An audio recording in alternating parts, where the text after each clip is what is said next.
টাকা দিছে কোন প্রমাণ ছাড়া দিছে, আমরা টাকা প্রমাণ ছাড়া দিছে না।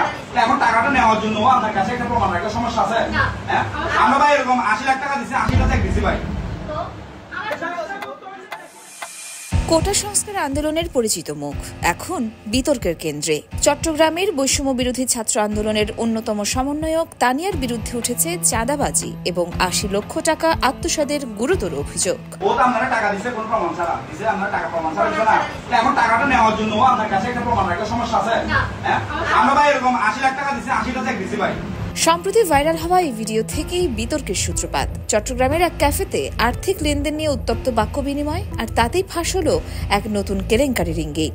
সূত্র জানায়, তানিয়া এক ব্যবসায়ীকে টেন্ডার পাইয়ে দেওয়ার প্রতিশ্রুতি দিয়ে নিয়েছেন ৮০ লাখ টাকা, কিন্তু সেই প্রতিশ্রুতি রাখেননি আর টাকাও ফেরত দেননি।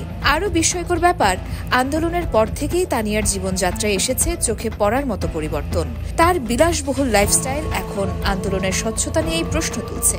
চট্টগ্রাম ৩ আসনের বাসিন্দা তানিয়া এখন হালি শহরে বাস করছেন। তবে এই বিতর্ক তার ব্যক্তিগত ভাবমূর্তির বাইরেও আন্দোলনের নৈতিক অবস্থানকেও প্রশ্নবিদ্ধ করছে।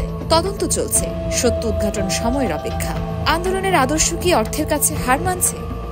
ইয়োরমা শায়ের জাহান, দেশকাল নিউজ।